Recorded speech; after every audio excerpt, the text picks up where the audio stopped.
सारस और लोमड़ी की कहानी। एक जंगल में एक लोमड़ी और सारस रहते थे।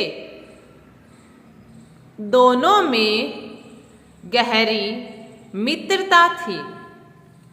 एक दिन लोमड़ी ने सारस को देखा और वह कहने लगी, सारस भाई राम राम,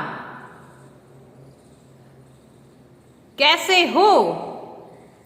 सारस बोला, लोमड़ी बहन मैं तो अच्छा हूं, तुम अपनी बताओ। लोमड़ी को शरारत सूझी और वह कहने लगी, सारस भाई मैं तुम्हें अपने घर दावत पर बुलाना चाहती हूँ। कल तुम मेरे घर भोजन करने आना। दूसरे दिन सारस लोमड़ी के घर भोजन करने पहुँचा। दोनों ने एक दूसरे को राम राम बोला, फिर मीठी मीठी बातें करने लगे।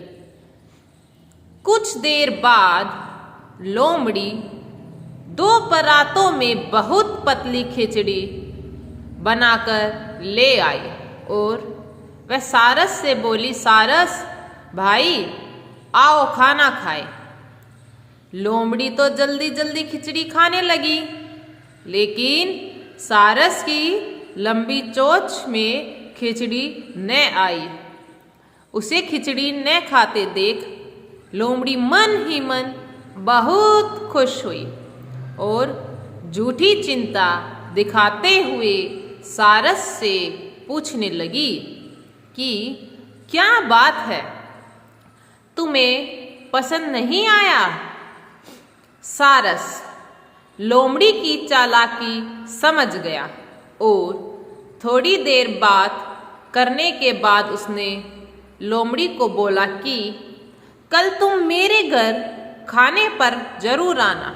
लोमड़ी ने कहा, हाँ मैं जरूर आऊंगी।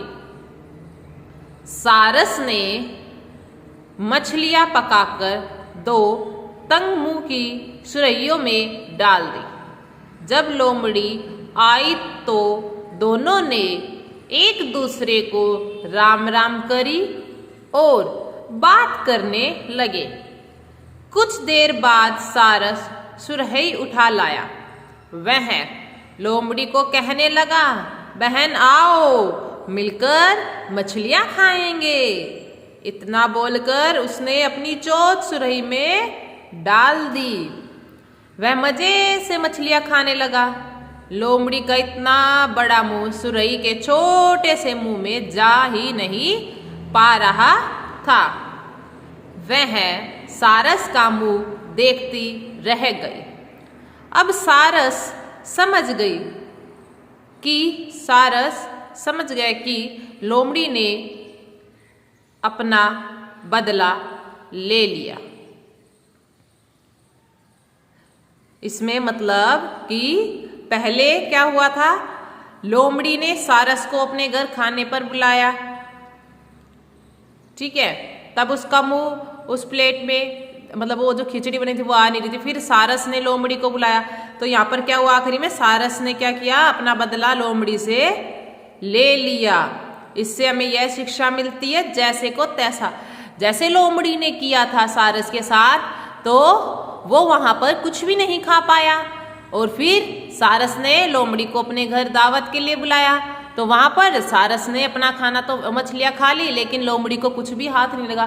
तो इसलिए जैसे को तैसा, जो जैसा करेगा उसको वैसा ही भरना होगा। ये आपकी कहानी थी सारस और लोमड़ी की। तो हमें हमेशा सबके साथ अच्छा व्यवहार करना चाहिए जिससे कि हमारे साथ भी इन फ्यूचर में हमारे साथ भी अच्छा ही हो। अगर आप आज किसी को परेशान करते हो तो क्या पता कल आप भी परेशान हो। तो इसलिए हमेशा सबके साथ मिलजुल कर रहो, अच्छे से बात करो और अपने पेरेंट्स की, आस पड़ोस में सभी की रिस्पेक्ट करो भी, किसी की भी डिसरिस्पेक्ट नहीं करनी है, ठीक है। अच्छे बच्चों की तरह सभी की रिस्पेक्ट करो, आदर सम्मान दो सभी को और अच्छे से अपनी पढ़ाई कंप्लीट करो।